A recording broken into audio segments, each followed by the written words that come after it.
जय जगन्नाथ। आज हम बात करेंगे बाली और सुग्रीव का जन्म के बारे में। तो आइए जानते हैं ये पूरी कहानी। रामायण की ऐसे कई पात्र हैं जिनका श्रीराम के जीवन में अहम महत्व रहा है। इन्हीं में से एक थे राजा सुग्रीव। लगभग लोग ही जानते हैं कि सुग्रीव को उसका राज्य वापस लाने के लिए श्री राम ने सुग्रीव के बड़े भाई बाली का वध किया था।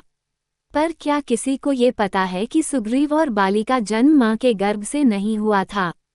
तो आइए जानते हैं ये पूरी कथा। ऋषिमुख पर्वत श्रेणियों के अंतर्गत अनेक पर्वत आते हैं।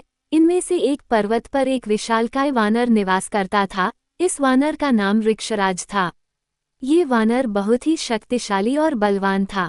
उस वानर को अपने बल पर बहुत घमंड था और वह इस घमंड में निर्भय होकर इधर उधर विचरण करता रहता था।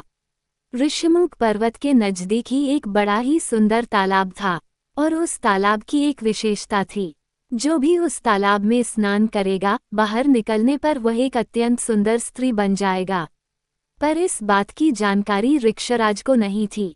एक दिन वह अपनी मस्ती में उस तालाब में नहाने के लिए कूद पड़ा और जैसे ही नहाकर बाहर आया तो वह एक बहुत ही सुंदर स्त्री के रूप में परिणत हो चुका था।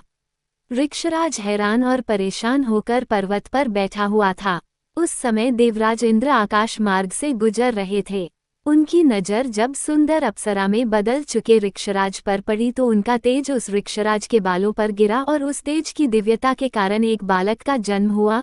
क्योंकि वानर का जन्म युवती के बालों से हुआ था, इसलिए इसका नाम बाली पड़ा। ऋक्षराज विचारों में उलझा हुआ पूरी रात उसी पर्वत पर बैठा रहा।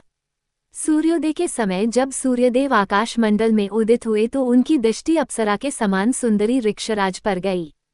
सूर्यदेव ऋक्षराज पर मोहित हो गए और उनका तेज ऋक्षराज की ग्रीवा पर गिरा, जिससे एक और बालक का जन्म हुआ जिसका नाम सुग्रीव हुआ।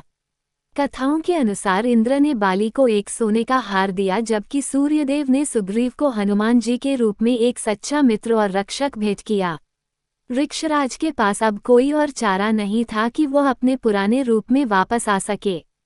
इसलिए उसने बाली और सुग्रीव के पालन पोषण पर ध्यान दिया और ऋषिमुख पर्वत पर ही अपना साम्राज्य स्थापित किया।